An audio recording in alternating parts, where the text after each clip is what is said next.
If you have a place in Hawaii that you connect to, that you love, that you use for family gatherings or community gatherings, for shopping, for worship, for recreation, that place will have a story. It will have a history.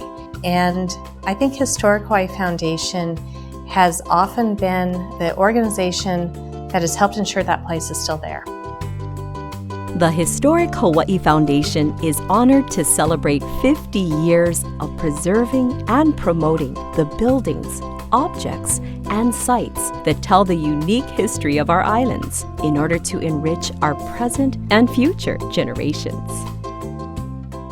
Across our islands, there are many structures that remind people of the stories of past generations. It also teaches young people today about the importance of where your roots are. It isn't the fact that we have the fish pond, it's the fact that what did that represent? That was part of the fabric of who the people were at that time. That's what preservation is about to me. It is about people that look at where you are, look at who you are, look at where you come from. You know, we're rooted where we live. Everybody here, doesn't matter what ethnic background they have, if they grew up here especially, they're rooted here. So it's really been important to us, our collective and community memories, to have Historic Hawaii Foundation as our champions. Historic Hawaii Foundation started in the mid-1970s. And if you think about what was happening in Hawaii at the time, statehood was pretty new. It was after World War II. There was a lot of development happening. And a lot of that development was destructive.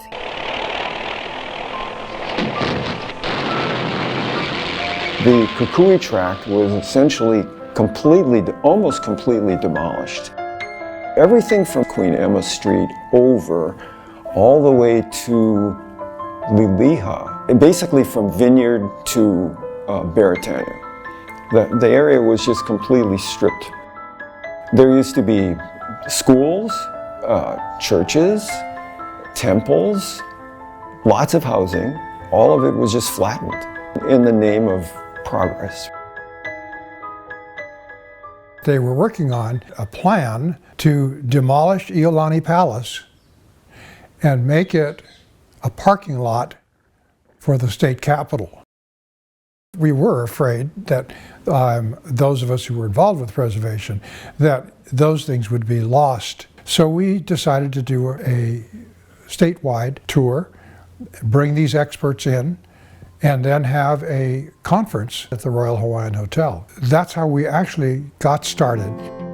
In its first decade, the Historic Hawaii Foundation mobilized to save dozens of historic places that we still enjoy today.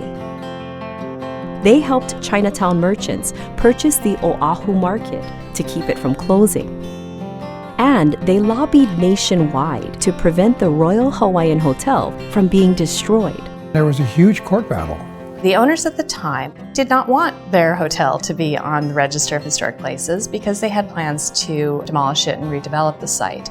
And it was agreed that it would be taken off the register, but they agreed not to knock it down. We lost the battle, but we won the war. The law, the public policy, the regulatory framework were all upheld. So I think of this as a real turning point in the preservation movement in Hawaii because it gave us that guidance going forward and that legitimacy.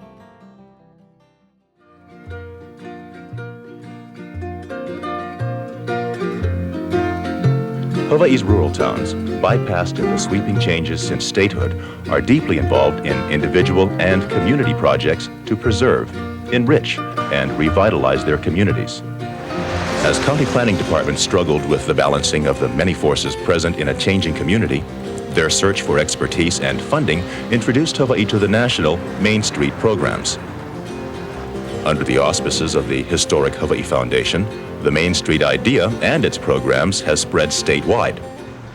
A couple of years ago, we were visited by Phyllis Fox of the Hawaii Historic Foundation. She brought down several people from Washington to start off the Main Street program here in Kauai. Well, fortunately, some of the merchants in Waimea town saw it fit to proceed first, so they were the first town on the island to proceed with the Main Street program. People were not repairing their buildings. There was lack of organization. We had no idea on how to promote ourselves. Embracing the Main Street program gave us that direction, gave us a focus on what to do. We were able to retain interest in the historic buildings, first by simply identifying them and talking about the history, the specific history. The Waimea Theater was built in the late 1930s. By the late 1980s, it was a white elephant. You know, TV had taken over the theaters, and it was used as a feed store. The actual saving of the theater came after Hurricane Iniki. State of emergency in the wake of Hurricane Iniki. 4 people are dead in the worst storm to hit Hawaii this century. We had seen so much loss during Iniki. The reduced number of historic buildings that were left standing made it more important to preserve. Today, the Waimea Theater is a real important part of the community. It was everyone collectively saying, this matters to us. Let's work together to make this happen. And it did. You know, that's why we still have the town of Waimea. It's why we still have the town of Hilo, still have the town of Hanapepe, because of those efforts at that particular point in time. We found over time that when people learn about how things were in ancient times, or even a couple hundred years ago, or even 100 years ago, about their neighborhood, it lifts their pride in their community. We say that people save places they love, and they love places they know. So a big part of our effort is to help people get to know places. And that can be through walking tours, it can be through lectures, it can be through books, it can be through presentations. But it all starts when people are young. And so in the 1990s, they were looking at ways to start to build that awareness in youth. And looking at some of the work they did at that time, it's very exciting. As part of its Heritage Education campaign, the Historic Hawaii Foundation produced 2 30-minute videos profiling ancient resources and historic buildings on Maui, Lanai, Molokai, and Kaho'olawe. I believe as the future stewards, we need to look at Kaho'olawe and say, this is an island that should be set aside to be a part of a heritage thing. We can't mess up this time. We can't make mistakes.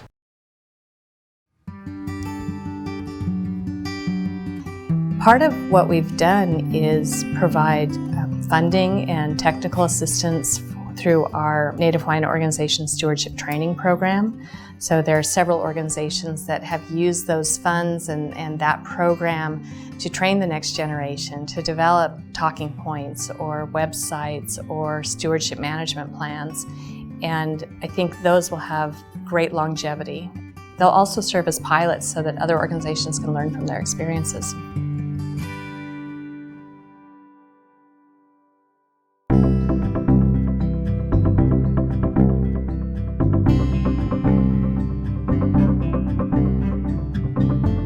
In 2017, the USPS contacted the mayor's office in the county of Kauai to let them know that they're considering closing the Lihui post office and relocating it out by the airport. The Lihui Business Association in particular was very concerned. The County of Kauai Planning Department was very concerned. The mayor was very concerned. Everyone started to say what a loss it would be if that building were no longer part of their Rice Street, Main Street. Historic Hawaii Foundation really came into the fold as coordinating this campaign and bringing people together. We were kind of all hands on deck. Like, we tried to be collaborative. What can we do to either stop or slow this process? We engaged not only in the normal compliance actions and regulatory review processes, but also in an active campaign to raise awareness about it. I think close to 1,000 postcards were mailed to the USPS. And then we did what we called the coconut mailers. Something like over 100 coconuts were gathered. and we mailed them to the project manager in San Francisco who was in charge of this project. I actually didn't think we were going to win. We had to put in the best effort possible, but I didn't think the federal government would really reconsider.